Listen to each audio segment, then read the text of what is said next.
Bonjour à tous, bienvenue sur cette nouvelle vidéo au fil des saisons. Je suis Mélanie Morea, pâtissière de l'école Valrhona à Tain-l'Hermitage. Aujourd'hui, je vais vous présenter une nouvelle création, un finger autour du fruit de saison. Dans ce cas-là, ce sont les abricots. Tous nos ingrédients sont prêts. Siete pronti? Andiamo! On va commencer avec le crémeux basilic, en partant d'une infusion à froid avec le lait et notre feuille de basilic.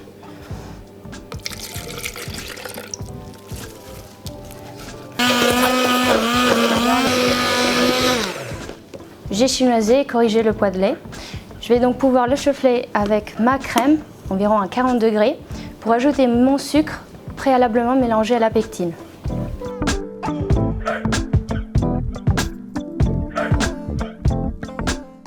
La sabou, on va pouvoir verser dans un pichet, rajouter les œufs, la mâche gélatine et terminer par le beurre.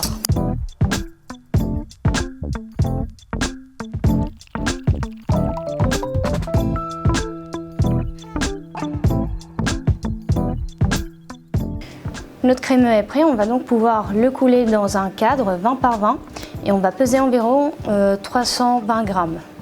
On va donc le passer au réfrigérateur pour laisser agir la pectine et ensuite au surgélateur. On enchaîne donc avec le financier amande.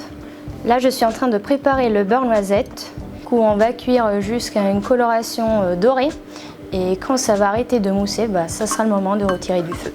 Pendant que notre beurre fond, je suis en train de tamiser nos poudres, le sucre glace, la farine et la poudre d'amande.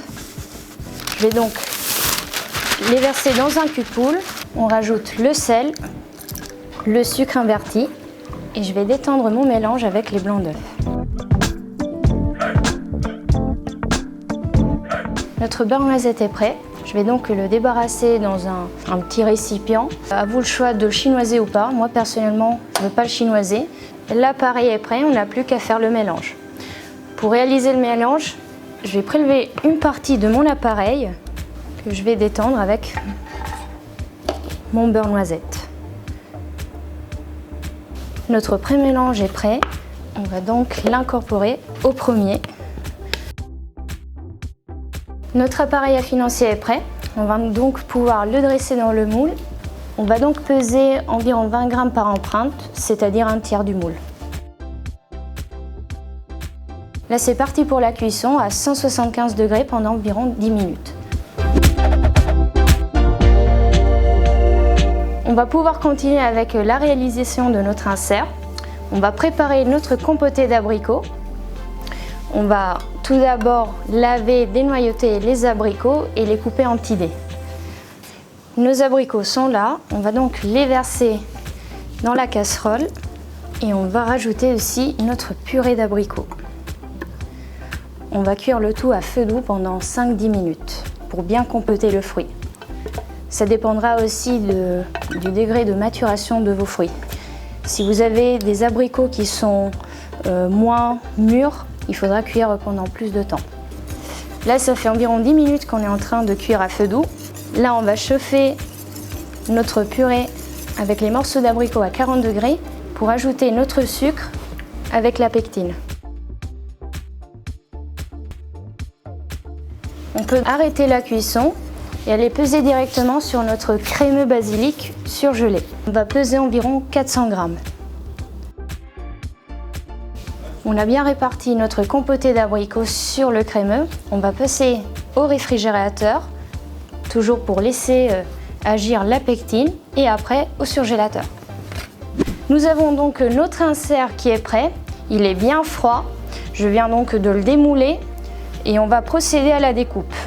Idéalement pour la découpe, il faut quand même laisser revenir quelques minutes parce qu'en étant froid, ça va être plutôt difficile.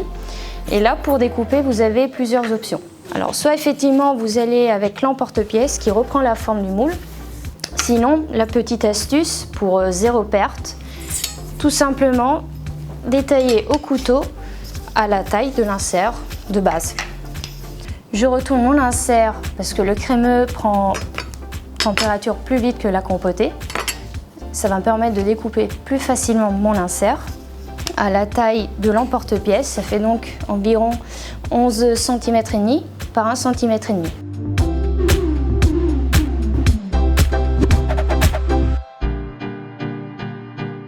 Tout d'abord, on va réaliser une infusion à chaud cette fois avec la crème et le zeste de citron.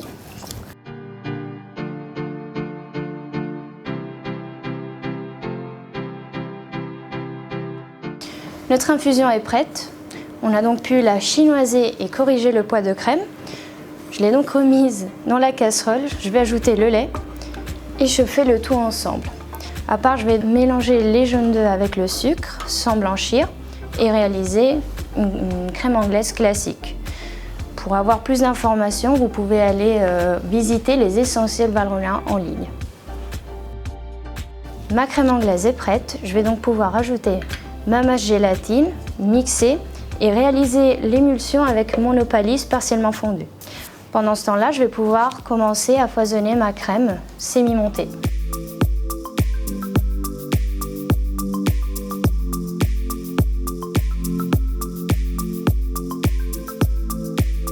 Notre crème mousseuse est prête.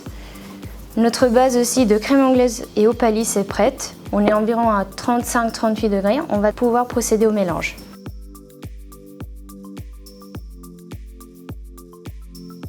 Notre mousse est prête. On va donc pouvoir l'adresser dans les moules et procéder au montage. C'est parti pour le montage. On a notre mousse, on a notre insert coupé. On va donc dresser environ 25 grammes pour empreinte et insérer chaque petit insert.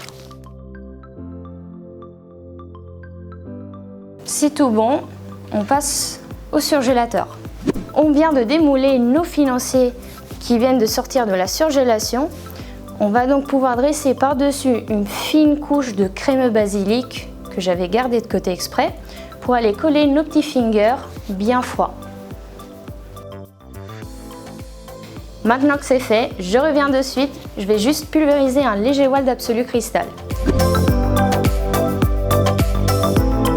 On va réaliser le glaçage Esquimau. Rien de plus simple, on va juste mélanger notre chocolat opalis fondu avec le beurre de cacao pour y rajouter ensuite l'huile de pépins de raisin avec les amandes hachées partiellement torréfiées. À ce moment-là, je vais donc pouvoir débarrasser dans un récipient pour pouvoir y tremper les barres.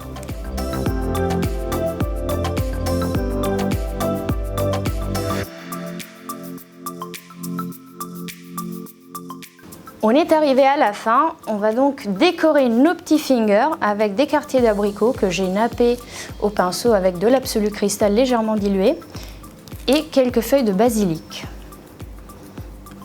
Voilà, la recette est maintenant terminée, j'espère que ça vous aura plu. C'était donc une recette très simple à réaliser, d'un petit finger tout frais et facile à emporter et déguster. Je vous dis donc à la prochaine, grazie mille per avermi assistito. Al prossimo video.